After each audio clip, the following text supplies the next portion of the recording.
یزید beneficiary ہے system کا. ان کو اگر اسلامک ہسٹری ذرا سے بھی پتا ہو، اہل سنت کی ساری تاریخ کی کتابیں اٹھا کے دیکھ لیں آپ. البدایہ والنہایہ جسے تاریخ ابن کثیر کہتے ہیں، تاریخ طبری اٹھا کے دیکھ لیں، تاریخ ابن خلدون اٹھا کے دیکھ لیں، ابن عساکر اٹھا کے دیکھ لیں، سب میں ڈیٹیلز موجود ہیں اور وہ فٹ ان بیٹھتی ہیں بخاری مسلم کے حدیث میں. وہ حدیث بھی اس میں نے لکھی نہیں ہے کہ کوفے کا گورنر تھا نعمان ابن بشیر صحابی رسول صلی اللہ علیہ وسلم. جب حضرت حسین علیہ السلام کے بارے میں پتا چلا یزید کو کہ یہ آ رہے ہیں وہاں پہ اور کوفے سے یہ ایک قیام کریں گے اور دعوت حق لانچ کریں گے، سب سے پہلا اس نے ڈیسیژن کیا کہ نعمان ابن بشیر کو کوفے کے گورنری سے ہٹا دیا. یہیں سے اس کی 2 نمبری شروع ہو گئی ہے. یہ کہتے ہیں پروف دیں، پروف آپ کو پتا ہے کیا ہے؟ اس لیے کہ نعمان ابن بشیر صحابی تھے، ان کو پتا تھا حضرت حسین کے ساتھ تو میں کوئی نیگیٹو نہیں کر سکتا، تو نرم رویہ رکھتے تھے. اور عبید اللہ ابن زیاد کو اس نے بھیجا. عبید اللہ ابن زیاد ایک ظالم آدمی تھا. صحیح بخاری میں انٹرنیشنل نمبر کے مطابق 3748 نمبر حدیث ہے کہ حضرت حسین ابن علی کا سر کاٹ کر عبید اللہ ابن زیاد کے سامنے تشت میں لا کے پیش کیا گیا. اللہ کی لعنت ہو، تمام فرشتوں کی لعنت ہو، تمام لعنت کرنے والوں کی لعنت ہو جن لوگوں نے حسین ابن علی کو اس طریقے سے شہید کیا. یہ صحیح بخاری شریف ہے 3748 انٹرنیشنل نمبر کے مطابق، جس میں امام بخاری نے حسین کے ساتھ علیہ السلام لکھا ہے. اور آپ لوگوں کے پیٹ میں آج تک درد ہو رہی ہے. دارالاسلام والوں نے تحریف کر کے علیہ السلام کاٹ دیا اس میں سے، لیکن سعودیہ کا جو مکتبۃ شاملہ ہے اس میں موجود ہے، دارالکتب العلمیہ کا جو بیروت کا چھپا ہوا ہے اس میں موجود ہے، اور اہل حدیث کی جو سب سے بڑی سائٹ ہے حدیث کی کتابوں کی sunna.com اس میں موجود ہے، اسلام 360 میں موجود ہے، اور اس میں بھی عربی میں علیہ السلام ہے، اردو میں مولوی نے رضی اللہ تعالیٰ عنہ کیا ہوا ہے. تحریف، یہ ہے تحریف. تو سر جب آپ چوری کریں گے نا اتنی سی بھی، تو اللہ نے ایک بلا آپ پہ چھوڑی ہوئی ہے جو مولانا شریف کو بخاری شریف سے باہر نکال کے پھینکتی ہے اور لوگوں کو بتاتی ہے یہ بخاری شریف ہے اور یہ مولانا شریف ہے.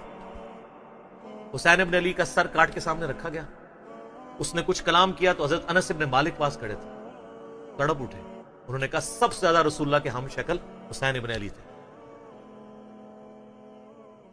تو یہ ان لوگوں کا، اور یہ تھا گورنر کوفہ جو لگایا اس کام کے لیے گیا تھا. وہ کہتے ہیں یزید کو پتہ نہیں چلا، اس نے خود ڈیسیژن کیا. اچھا جی مان لیا.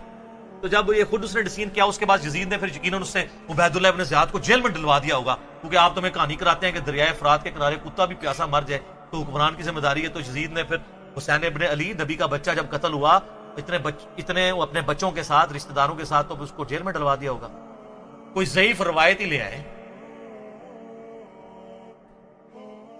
اور اگلے دن میں ایک مولوی کو سن رہا تھا، وہ کہتا ہے آپ کو پتا ہے حسین سے لڑنے کے لیے جو آیا تھا وہ کون تھا؟ عمر ابن سعد ابن ابی وقاص.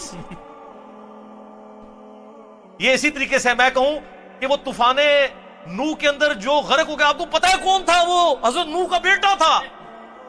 تو انو میں ہی چپیڑ مار سکنا. سعد ابن ابی وقاص کا مرتبہ زیادہ ہے یا حضرت نوح کا؟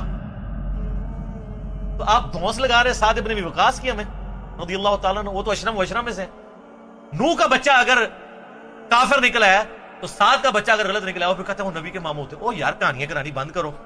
یہ اسی طریقے سے کہ وہ ترک رفع دہن پہ کہتے ہیں ابن مسعود کا مرتبہ آپ کو پتا ہے؟ او ابن مسعود کا مرتبہ پتا ہے؟ ابن مسعود سے پہلے وہ ثابت بھی ہو، پھر اگلی بات مرتبے ہوں گے.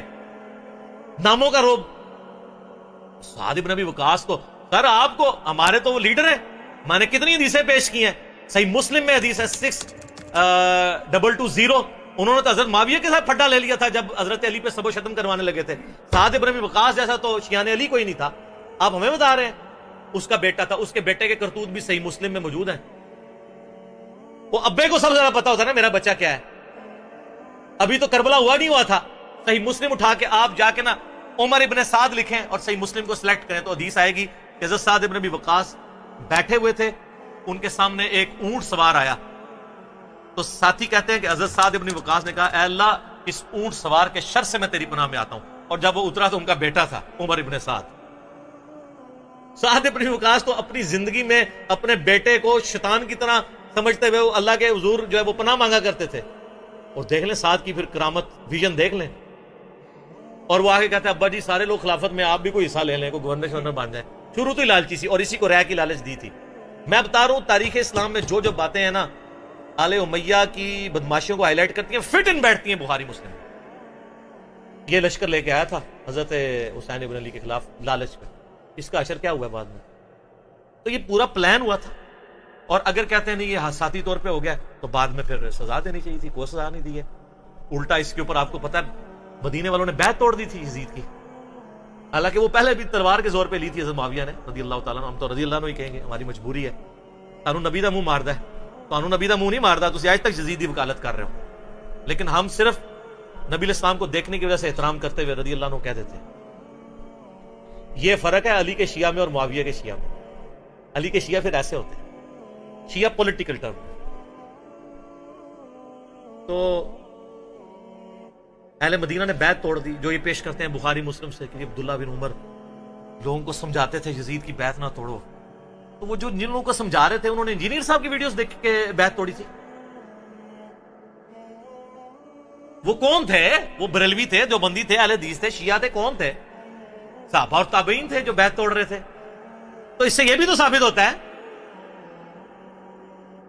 جس طرح آپ کہتے ہیں جی وہ پگڑی پہ مسا ہو جاتا ہے تو پھر جرابوں پہ بھی ہو جائے گا، کیونکہ پگڑی بھی کپڑے کی ہوتی ہے، جرابیں بھی کپڑے کی، تو اس سے پگڑی بھی تو ثابت ہوتی ہے۔ آپ تو ننگے سر نماز پڑھتے ہیں، آپ تو لال رومال رکھتے ہیں، تو پگڑی بھی تو ثابت ہوتی ہے۔ تو جو بیعت توڑ رہے تھے وہ کون تھے؟ صحابہ اور تابعین تھے۔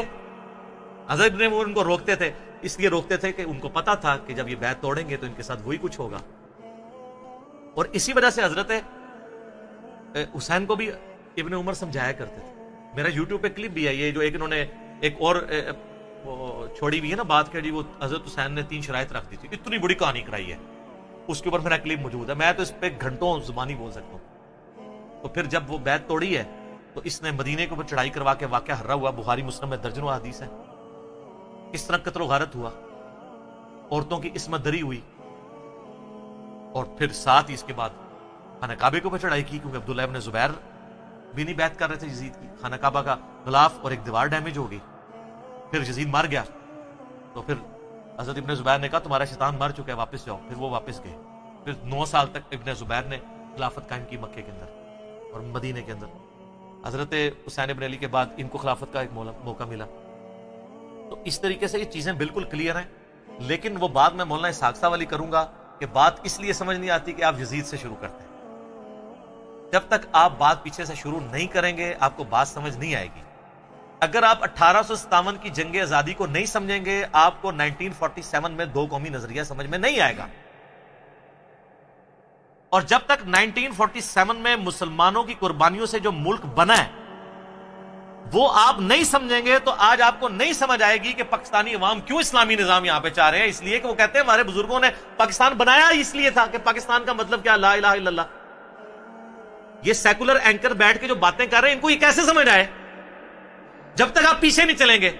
اگر آپ مشرف کے دور سے شروع کریں گے تو آپ کو نہیں سمجھ آئے گا کہ ملک سیکولر ہے یا اسلامی ہونا چاہیے، پیچھے چلنا پڑے گا۔ یزید کے دور سے آپ کو یہ کہانی سمجھ نہیں آئے گی جب تک آپ پیچھے نہیں چلیں گے، اور پیچھے جانے کے لیے آپ کو یہ پڑھنا پڑے گا۔